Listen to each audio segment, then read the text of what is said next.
In the name of the Father, and of the Son, and of the Holy Spirit. Amen.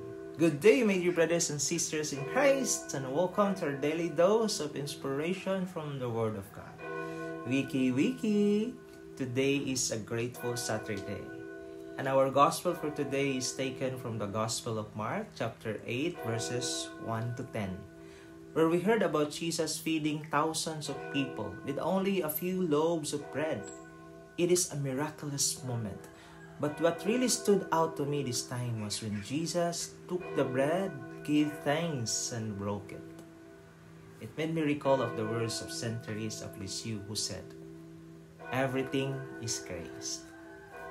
Think about that for a moment. Meaning, everything.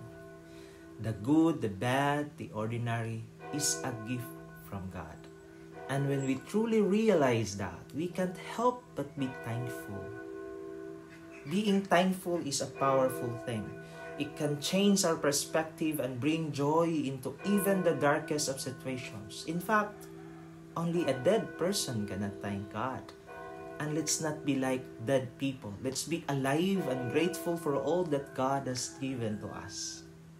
So today, my dear brothers and sisters, let's take a moment to give thanks for everything in our lives. And as we do, may we continue to be filled with the grace of God and share that grace with others. Remember, everything is grace.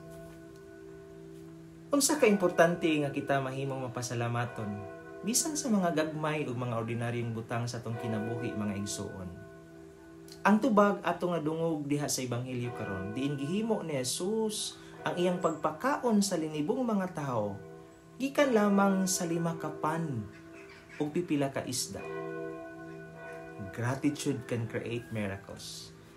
Nganong daghan sa mga tao karon, bisan adunay ila, nahimong idlas gihapon kanila ang mahimong malipayon.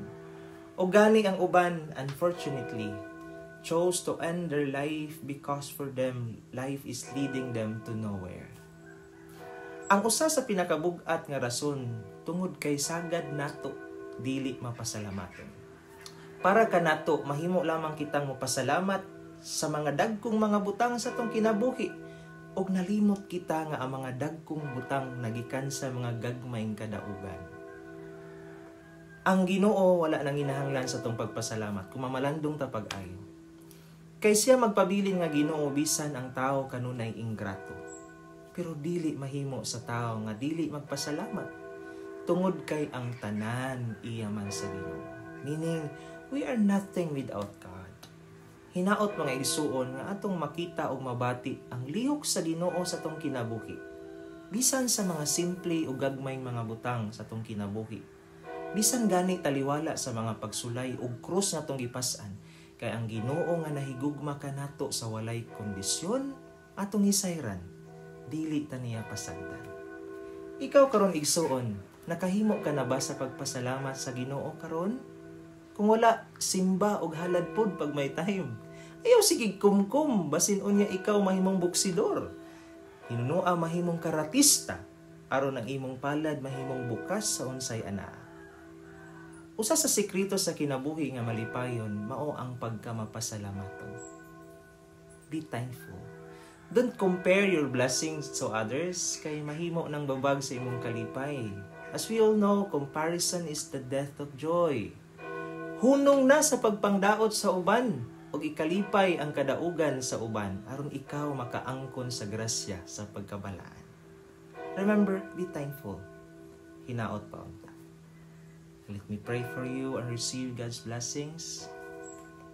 Almighty Father, allow us to realize that we are nothing without you, by instilling into our hearts the grace of being grateful at all times. Amen. May the Lord bless you and keep you, and may the Lord let His face shine upon you and be gracious to you, and may He look upon you kindly and give you peace. In the name of the Father, and of the Son, and of the Holy Spirit. Amen. Have a good day, be blessed, and be a blessing to others. Amping sa kanunay.